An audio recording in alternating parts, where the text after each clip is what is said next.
We seem to be heading to war with Iran. Certainly the Biden administration is pushing us in that direction.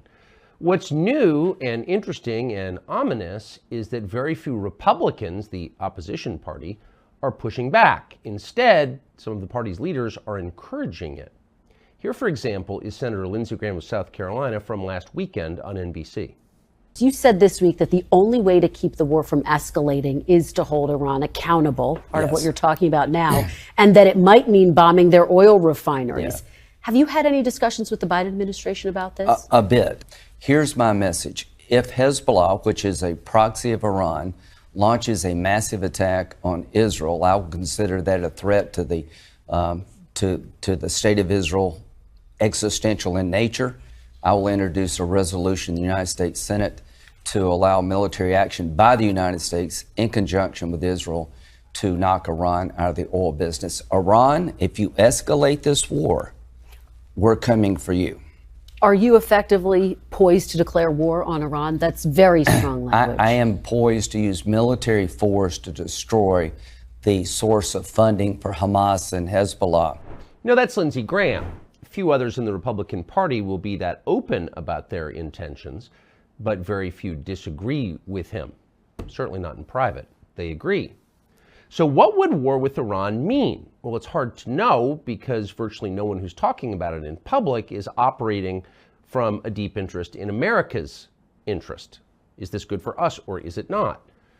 Former Colonel Douglas Macgregor is the CEO of Our Country, Our Choice, and one of the first people we turn to for analysis of events like this because he is interested in what happens to the United States. He joins us now. Doug, thank you for coming on. Do you think that we are moving toward war with Iran? Yes, I do. And it looks like the chosen destination is indeed Armageddon. There doesn't seem to be any real appreciation for the implications for us and frankly, for Europe and the world, as well as the Middle East, of such action. You know, take for an example, just on the economic side, about 20% of the world's oil passes through the Straits of Hormuz every month. Probably 25% of liquefied natural gas. And you're talking about shutting down 2 to 3 million barrels a day of oil from Iran. This entire region is involved in the war. This is not an Iranian monopoly by any stretch of the imagination. But the point is that when we're looking at 10-year Treasury yields up over 5%, and people are increasingly convinced that the Fed has lost control, the economic side of the house is catastrophe. Then when you look at the military side, you have to look at the arsenal of missiles that Iran possesses. And they can reach out 1,200 miles with great precision, very high explosive conventional warheads that would do enormous damage, destroying whole city blocks in places like Haifa, Tel Aviv, even Jerusalem, though I doubt they would attack Jerusalem. The bottom line is that we need to think this through, and everyone right now is emoting. There is no thinking anywhere, as far as I can tell. The only possible exception may be, amazingly enough, Mr. Erdogan in Turkey, who came out this morning and indicated he was willing to mediate the dispute between Israel and Hamas. Whether or not anyone in Washington or Israel is interested in talking, I don't know. But if we could sideline Turkey and keep Turkey out of the fight, that would ultimately help Israel enormously. So what would happen to the United States if we followed Senator Graham's advice and just began bombing critical infrastructure in Iran? Like what would happen then? Well, all of the bases that we have in Iraq and Syria, unfortunately, where we still have over 1,000 Americans, all of those would be targeted. And this time, they would target them accurately, and this destruction would be wholesale. I would expect trouble here at home and in the United States because of the open border. Hezbollah has a very large operation in Mexico. There are no doubt many Hezbollah agents inside the United States. We can only begin to imagine the kind of trouble they could cause.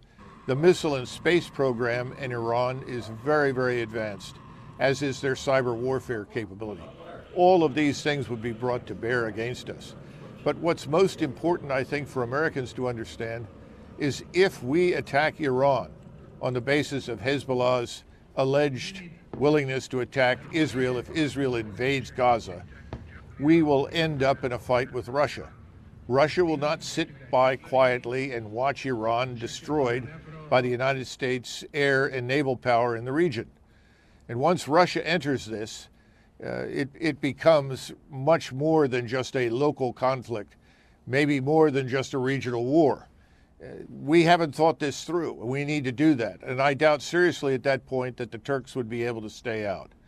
The Turks are Sunni Muslims. They are the de facto leaders of the Sunni Muslim world. They have the largest armed forces in the region. They are in close proximity to Israel. They could move forces south through Syria very rapidly. And I'm sure Bashar al-Assad, assuming he even survives the opening of this campaign, would not obstruct them. So many questions, but just to back up one click, you described Iran's missile arsenal. But Iran is a country that's been the subject of a very intense sanction regime from the United States, increased by the last president, Donald Trump.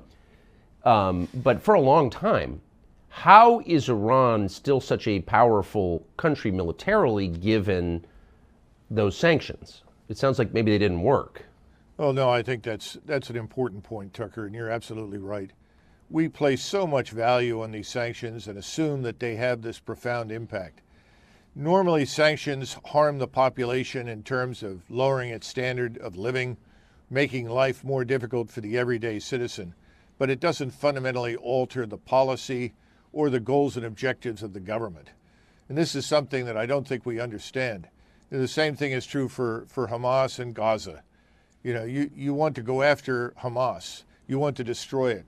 I think everyone with a sound mind is interested in the destruction of Hamas. But do you want to kill hundreds of thousands of people in order to get at Hamas? That's the question. We have the same problem in Iran. Our sanctions have not harmed the regime's ability to develop and build very, very complex and sophisticated missiles. These missiles are very accurate now. There are hundreds, if not thousands. And the long-range missiles, the 1,200-mile range theater ballistic missiles, are a very serious threat to us in the region and to Israel. And the sanctions have had no impact there. If anything, the Iranians have pulled together the best human capital in their country, the best engineers, the best thinkers, and put them to work primarily on missile technology and on cyber warfare. And that's where we stand right now. We have to expect the worst as a result if we strike Iran. How is the U.S. military, do you think, having spent your life in it, leading troops in combat and at the Pentagon, positioned to respond to war with Iran right now? Are we in a strong position or not, in your view? No, I don't think we're in a strong position. I think we're probably at the weakest point in our recent history. I think you've got to look at the realities of new weapon systems, new capabilities. The United States Navy, if it's going to preserve its capability at sea, is probably going to be compelled to operate somewheres north and west of Sicily. If it comes within closer range, then it falls into this envelope where the Iranians can strike it. And as I said before, we have to assume the Russians will come into this. Once you move into the Eastern Mediterranean, you are vulnerable to the Kinshal missiles and other missiles, cruise missiles and hypersonic missiles that the Russians have. This makes it very difficult to fly strikes in support of the Israeli Defense Force against Hezbollah, because now you're flying a very long distance, you deliver your ordnance, you have to land in Israel in order to refuel. Israel is going to operate under a hail, if not a rainstorm, of missiles and rockets, making it very, very dangerous to do so. So our naval power, while substantial, may not have the desired impact on the ground that we would like. And then finally, we have no real army anymore. The army is down to perhaps, 450,000. How much of that is ready to fight is open to debate. Much of it is sitting in Eastern Europe right now. We don't have the means to rapidly ship a large force of 80 to 100,000 troops on the ground into the region, which means that we're reliant on special forces and right now 2,000 Marines and perhaps 2,000 special forces and special operations forces.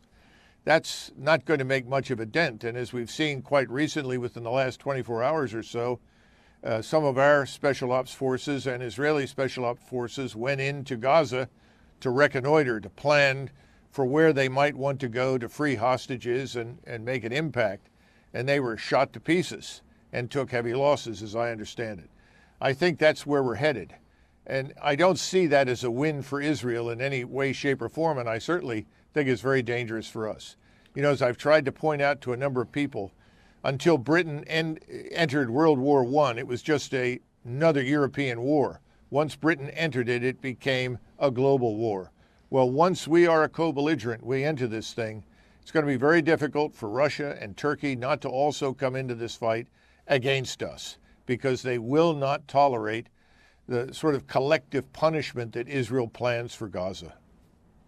The U.S. military does have an awful lot of generals, however, as you pointed out, multiples of the number we had, the absolute number we had during World War II. And they're paid to think about this stuff.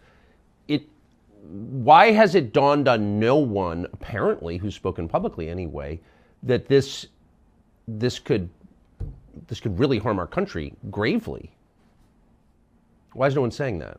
Well, I'm sure there are people in the U.S. military who are aware, but let's be frank. Most of the people at the top of the military have never operated under artillery fire or rocket fire. They haven't seen direct fire combat. They haven't seen real war per se. Remember, we've had the luxury of sitting around forward operating bases and striking opponents that were armed with AK-47s and command detonated mines, an occasional mortar or rocket. Very, very low intensity combat. This is a high-end conventional war that we're looking at with the potential to go nuclear, which obviously I don't think we or the Russians want to happen, but we have the wild card in Israel. They do have a nuclear capability. We don't know what the tripwire is for them to employ such a weapon. At that point, of course, all bets are off, and I think most of the world would turn against Israel. Right now, they just have to worry about the Muslim world against them. It would certainly widen if they went that far. There are too many unknowns and uncertainties here. And, you know, everyone always assumes at the beginning of such a conflict, well, it'll be contained. We'll only have to fight these people, Hamas, maybe Hezbollah. It never works out that way. These things always last longer than everyone thinks. The resources required are much more profound than what we anticipated. And remember, we've already used up many of our war stocks in Ukraine, and we've left Ukraine in a state of ruins, places on life support, 500,000 dead. What are we going to do to Israel if we press ahead down this road? And it seems, listening to Secretary of State Blinken this morning, who more and more sounds like our commander-in-chief, that there is no room for negotiation, no room for mediation. Hamas must be destroyed. We must go into Gaza. If so, I think we're on this very dangerous road to Armageddon. What is the objective of the IDF and of Blinken, of the United States and Israel in this short term? Destroy Hamas, but what does that mean? Well, to destroy Hamas, in the minds, I think, of policymakers in Washington as well as in Israel, is to systematically root them out and kill them in Gaza. Mm-hmm. Now, let's be frank, when you go into an urban environment, you can't pick or choose your targets very easily. First of all, no matter how well trained you are, you're moving into an area that is rubbled. There are ruins. It's very difficult to negotiate in that. When I say negotiate, I mean negotiate the terrain through the rubble. You don't know where the enemy's going to pop up. Once you destroy all these buildings, he can be anywhere. So you're going to take losses going in. But more important, once you start going in there, you're going to end up killing whatever you find. Because the soldier, the Israeli soldier, the American soldier, very much the same, they want to live. They want to survive. When in doubt, pull the trigger. They're not going to stop and say, now, wait a minute, before I shoot, I really need to think about this because that may be a civilian or there may be a family there. That's not going to happen. You can't expect that. So the notion that this is a kind of warfare that is so precise that it can avoid so-called collateral damage is just nonsense. We can't expect miracles from the IDF or our own troops, which means that you're going to annihilate everything in Gaza. And remember, the Israelis would like to push the population out. The problem is when you push the population out, if you did into Egypt, you're going to run into trouble with the Egyptians, but even if you manage to get them there, you're only moving the problem that confronts you 20 miles, 30 miles away. In other words, killing people isn't going to solve the problem. But it's very attractive at the moment, and it's very difficult to talk people out of it. Do you believe American troops will be engaged, physically present in the invasion of Gaza? I'm sure they will, because we have American citizens who are hostages. And we've already made it clear that we will assist and support the Israelis in freeing those hostages. Again, the problem is, how do you get the hostages out when you're fighting in this extraordinarily dirty and complex environment? What's to prevent the hostages from simply being executed as soon as you move in force into Gaza? I think the Israelis know that. I think our leadership in Washington knows it. They may have even decided that if that happens, that's tragic, but the ultimate goal of destroying Hamas demands this. Again, it's the issue of collective punishment. I would encourage Americans everywhere to listen to King Abdullah of Jordan's speech in Cairo just a couple of days ago, where he made it clear that he agreed with the abhorrence of what had happened in Israel and loathes Hamas for its barbarity and savagery. But he also goes on to point out that collective punishment meted out to 2 million people is unacceptable, both under international law and for humanitarian reasons. That's the problem. And as Americans see more destruction and more film footage and photographs come out of Gaza showing children, women, old men dying, being killed, the support for Israel is going to erode. And at the same time, the anger and hatred inside the region, which already dislikes Israel, is going to be phenomenal. So Israel is doing something that I think no one has ever accomplished, at least not in my lifetime, and that is uniting Sunni and Shia against itself. That's why I think we have an obligation to save Israel from itself, but that's not a popular position. Right now, it's bombs away and everyone is cheering. What about the argument often articulated, including by leading presidential candidates recently, that considerations like the ones you just raised, like the long-term effects of decisions or global public opinion, downstream terror attacks, thinking about any of that is a violation of principle, and you're basically giving in to the terrorists by weighing any of it? How would you respond to that? Most politicians follow public opinion. Right now, public opinion supports violence against Hamas, and if that includes the destruction of Gaza, so be it, we support it. Very few people look beyond that and understand the larger consequences. In the last century, or I guess I should say in the early 20th century, the great powers intervened on more than one occasion to prevent Turkey from being destroyed. Not because they loved the Ottoman Turks, but because they saw the alternative being chaos. Turkey had a role to play. Therefore, we want to preserve it. We have to think about Egypt. Egypt has been a good strategic partner for Israel. They've kept the peace there for decades. The Egyptians are now in a very difficult position. At least 100,000 Egyptian troops have been moved towards the border with Gaza, involving several divisions. Under great pressure from public opinion in the Arab world, in the Muslim world, they may have to engage the Israelis because no one will protect the population in Gaza. That's a terrible, terrible possibility, one that we don't want, because if that happens to Egypt and Hezbollah attacks from the north, that will bring in everyone else. And we're suddenly confronting a war on a regional level that is going to harm us economically, physically in many ways, but could threaten the very existence of Israel, which I think is the root problem here. We don't want Israel's existence threatened. We want to save Israel. We want to keep it intact. But we may not be able to do that if this war runs out of control. And let's be frank, historically, wars run out of control. They move in directions you never anticipated. So if you think you can plot this route forward, as Lindsey Graham thinks, you're crazy. Once this is unleashed, it's not manageable anymore. You made reference a couple of times to the American citizens being held by Hamas. What do we know about them? Well, I think most of them are American citizens who happen to be Jewish, who are there to celebrate during the holiday period or participate in this music festival we've heard so much about. I don't think they ever anticipated anything like this happening. Yeah. The problem is, as we've said before, extracting them from this haystack is nigh on to impossible. What about the concerns about terrorism in the United States in the wake of all of this? Well, I think they're very valid. Yeah, I think these concerns are very, very valid. We've had open borders now for the last 2.5 years, but we've had an illegal migration problem for the last 3+ decades. We don't know who's in the country. We really don't. No one at Homeland Security can tell you who is here. The Europeans face something quite similar. They were bullied into admitting millions of Muslims from the Middle East and Africa. We've been bullied by our government to open the borders and let in effectively anybody who wants to come.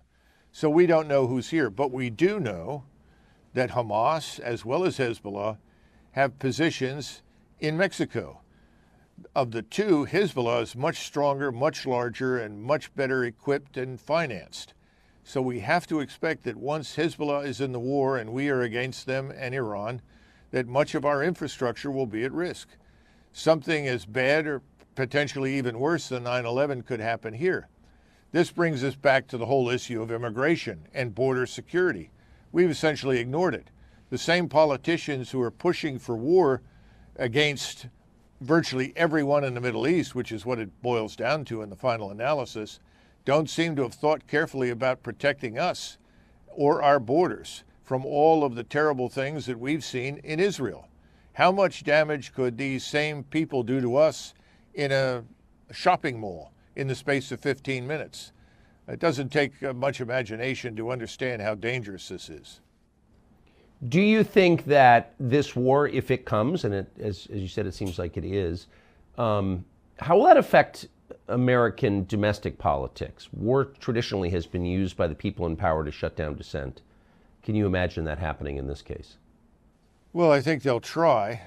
Fortunately, thanks to people like Elon Musk, who bought Twitter and ended the censorship or suspended it, the truth does get through and reach Americans. But Americans will figure out pretty quickly if two things tend to happen at once.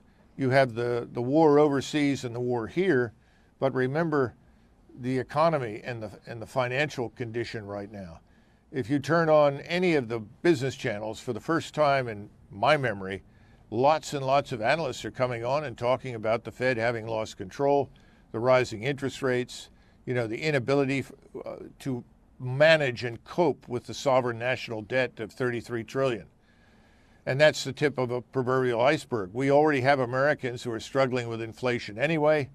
Now we're looking at potentially scarcity. We've drained our strategic oil reserve for all intents and purposes. If the Strait of Hormuz is shut down, if the Suez Canal is closed, we're in a lot of trouble in the short run, that's for sure. How rapidly can we recover from all of this?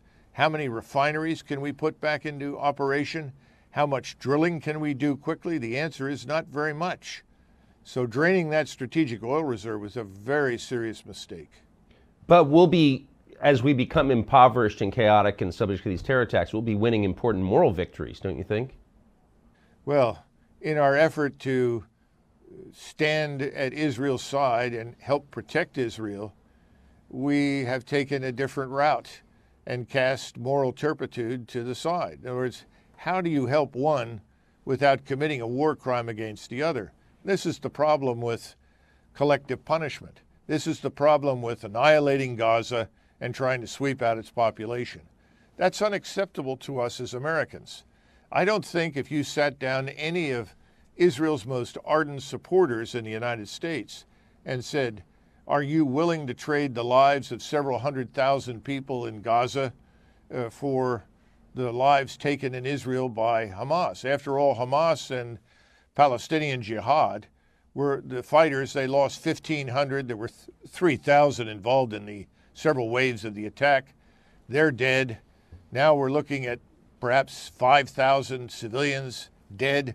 How many more will we witness? Is that somehow or another justified morally? And I think a lot of Americans will struggle with that. That's why I say it would be best if we had a cooling off period. I'm glad that the Israelis are waiting for additional naval power to arrive on station in the Mediterranean, and also for additional equipment, theater ballistic missile defense, and so forth. But we need to use this time to think carefully about how far we want to go, because right now it's a one-way street to regional war. And I don't think anybody really wants that if they think about it carefully. Therefore, looking at someone like Erdogan, however slippery we may consider him to be, his willingness to mediate is a bright light in an otherwise very dark sky. And we should look to that, because we don't want the regional war. It will destroy us economically. We're already in bad shape. We've already suffered because of the foolish intervention in Ukraine to try to destroy Russia. Now we have Russia more powerful militarily than it's been since the 80s, and it's poised to enter on the side of Iran.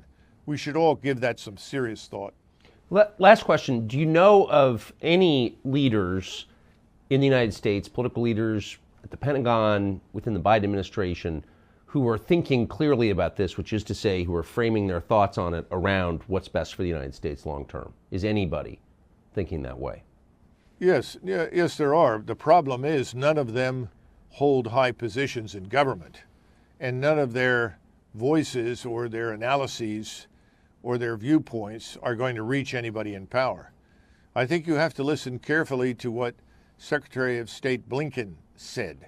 He was absolutely unambiguous. We are going to destroy Hamas, whatever that takes. That means regional war, frankly. And anybody who thinks that people are going to say, oh no, we're afraid of America, we're not going to risk that, they're wrong. They are not afraid to risk attacking Israel for fear of coming into confrontation with us. We are not the power we were in 1991, and they know that. And economically, our position is very fragile. Let's face it. So the bottom line is, yes, there are people out there, but they're not being heard, and they're not going to be heard in the current environment. Doug Macgregor, thank you so much for that. Appreciate it.